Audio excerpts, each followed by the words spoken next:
Headline sponsored by Abhilashi Group of Institution. Join us to beat the crowd. नमस्कार, आप देख रहे हैं एचपी 24/7। मैं हूं जनीशा। कुल्लू जिला के धरोहर गांव नग्गर के पास शरण गांव को देश के उन 10 गांव में शामिल किया गया है जिन्हें हथकरघा गांव के रूप में चुना गया है। यह जानकारी राष्ट्रीय हथकरघा दिवस के अवसर पर केंद्रीय महिला एवं बाल विकास और कपड़ा मंत्री स्मृति ईरानी ने नई दिल्ली से वीडियो कॉन्फ्रेंसिंग के माध्यम से दी। वहीं मुख्यमंत्री ने शरण गांव को हथकरघा गांव के रूप में विकसित करने को सहमति देने के लिए केंद्रीय मंत्री का आभार व्यक्त किया।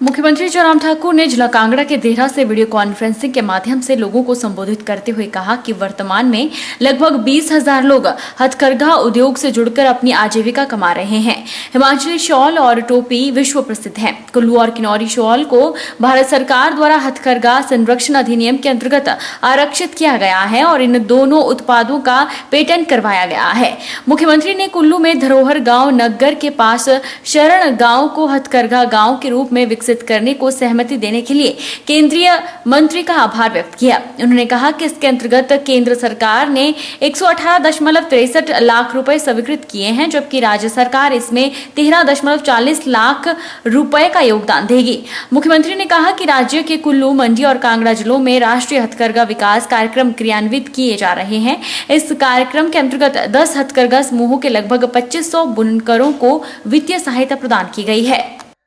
मुझे इस बात की भी प्रसन्नता है कि हिमाचल प्रदेश में हथकरघा के क्षेत्र में बहुत प्राचीन हमारी बहुत सारी चीजें हमारी संस्कृति का भी को प्रतीक है और हिमाचल की पहचान को राष्ट्रीय स्तर पर, अंतर्राष्ट्रीय स्तर पर पुख्ता रूप से उसको मजबूत करती हैं।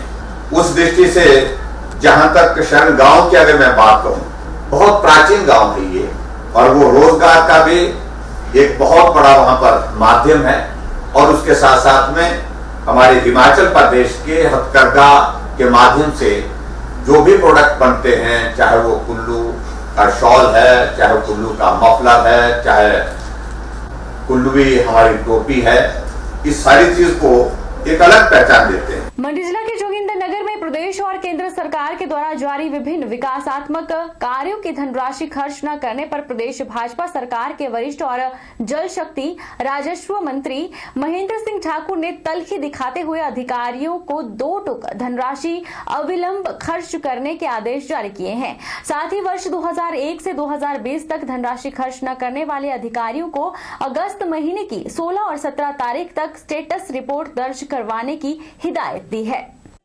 शुक्रवार को जोगिंद्रनगर में विभिन्न विभागों के अधिकारियों की रिव्यू बैठक के दौरान चौंकाने वाले आंकड़े देखकर राजस्व मंत्री बिफर गए और मौके पर ही विभागीय अधिकारियों से जवाब तलब पर सख्ती दिखाई। बैठक में विधानसभा क्षेत्र जोगिंद्रनगर में ही 54 करोड़ 50 लाख 38,874 की धनराशि न खर्च करने के तथ्य सामने आए हैं। इस पर जल शक्ति मंत्री ने अधिकारियों से पूछा कि आखिर क्यों विकासात्मक कार्यों पर इतनी बड़ी धनराशि खर्च करने में कोताही बरती गई।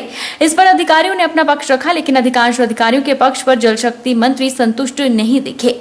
क्षेत्र के विकासात्मक कार्यों की इस महत्वपूर्ण बैठक में विकासखंड चौंतरा में करीब 20 करोड़ और लोक निर्माण विभाग के 24 करोड़ रुपए की धनराशि खर्च न करने के साक्ष्य सामने आए हैं। इसके अलावा आयुर्वेदा, हॉर्टिकल्चर, शिक्षा, कृषि, वन विभाग में भी लाखों करोड़ों की राशि खर्च न करने का मामला उजागर हुआ है। लगभग 19 करोड़ 30,63,000 रुपया अनस्पेंट के रूप में विभिन्न विकासात्मक कार्यों का पड़ा हुआ है। बिजली बोर्ड के पास 2 करोड़ 26,40,175 रुपये जो है बिजली बोर्ड वालों के पास पड़े हुए हैं। वीडियो द्रंग के पास जो 15 पंचायतें हमारे जोगिंद्रनगर विधानसभा चुनाव क्षेत्र की पड़ती हैं, वहाँ लगभग 4 करोड़ रुपया जो है वो वहाँ पर उनके पास अनस्पेंड पड़ा हुआ है। वहीं जोगिंदरनगर में प्रदेश भाजपा सरकार के नए राजस्व मंत्री के नागरिक अभिनंदन कार्यक्रम के दौरान अचानक उमड़ी लोगों की भीड़ से सोशल डिस्टेंसिंग की धज्जियां उड़ी। पुलिस स्टेशन चौक से सामुदायिक भवन तक मंत्री के पैदल मार्च में भी जनसैलाब उमड़ा रहा, जबकि कार्यकर्ताओं और समर्थकों की बैठक में भी बेतहाशा भीड़ उमड़ी रही। हालांकि समर्थकों और कार्यकर्ताओं ने मास्क का इस्तेमाल कर रखा था। जोगिंदरनगर में पहुंचे मंत्री महेंद्र सिंह ठाकुर ने जोगिंदरनगर के लोगों की महत्वपूर्ण समस्याओं को भी मौके पर निपटाकर राहत प्रदान की। पेयजल, सड़क की समस्याओं के साथ साथ विभिन्न पंचायतों के बाशिंदों ने विभागीय अधिकारियों के पास लंबित कार्यों का भी दुखड़ा रोया। इस पर राजस्व मंत्री महेंद्र सिंह ठाकुर ने अधिकारियों को जनता के कार्य तय समय सीमा पर निपटाने के निर्देश जारी किए। शुक्रवार को खेल प्रशिक्षक गोपाल ठाकुर ने भी जोगिंदरनगर और लड़भड़ोल क्षेत्र में खेल स्टेडियम पर सरकार का सहयोग मांगा। भाजपा और कांग्रेस की नीतियों को टक्कर देने के लिए 2022 के विधानसभा चुनाव में लोगों को ईमानदार राजनीतिक क्षेत्रीय दल मिलेगा, जो कि जनता की समस्याओं का समाधान करेगा। यह बात पूर्व मंत्री और सांसद राजन सुशांत ने सोलन में एक पत्रकार वार्ता के दौरान कही। उन्होंने कहा कि 2022 के चुनाव में यह राजनीतिक क्षेत्रीय दल सभी 68 से 68 विधानसभा क्षेत्रों में अपने उम्मीदवार उतारेगी। 2022 चुनावों की सरगर्मियां अभी से शुरू होने लगी है।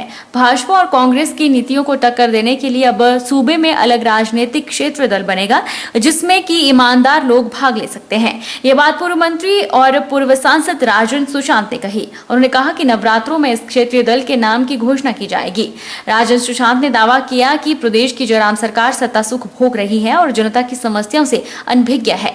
जनता की परवाह जयराम सरकार को नहीं है। जनता विभिन्न तरह की समस्याओं से परेशान है। वहीं मुख्यमंत्री हवाई दौरों में व्यस्त हैं। बस किराए सहित महंगाई की चौतरफा मार आमजन को झेलनी पड़ रही है। वहीं कर्मचारियों के आगे भी समस्याओं का अंबार है। उन्होंने दावा किया कि उनकी सरकार बनते ही पुरानी पेंशन बहाल की जाएगी। कोरोना काल में सरकार जनता को सुविधाएं देने में विफल रही, यह भी उन्होंने कहा। सुविधाओं के बजाय जयराम सरकार ने जनता को कर्ज के बोझ तले दबने को मजबूर किया है। उन्होंने कहा कि तीसरे दल में ईमानदार लोग भाग ले सकते हैं।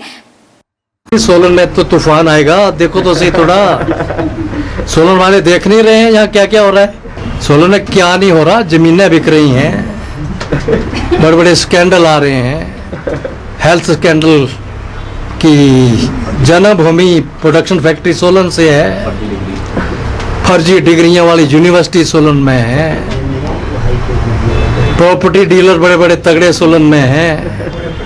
सारे व्यापारी बड़े बड़े बद्दी, ब्रोटी वाला, इंडस्ट्रियल एरिया सब सोलन में है। स्किल्ड अनस्किल्ड लेबर जो भूखे मर रही है सब सोलन में है। सीमेंट उद्योग सोलन में है। सोलन ही तो मेरी सरकार बनाएगा।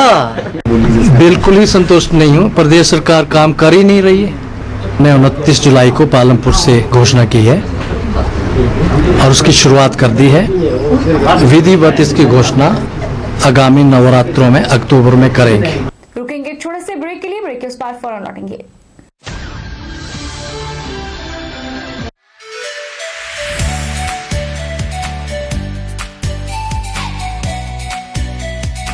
Abhilashi Group of Institution, where you can get admission in 2020 and 21 for BTech in Civil, Mechanical, Electrical and Computer Science Engineering, Diploma in Civil, Mechanical and Electrical Engineering, B Pharmacy, B.Ed, D.L.Ed, MSc, Physics, Chemistry, Botany, A&M, GNM, BSc Nursing and Post Basic BSc Nursing courses. For detailed inquiry, please contact Abhilashi Group of Institutions near Chowk, Tehsil Bald, District Mandi, Himachal Pradesh.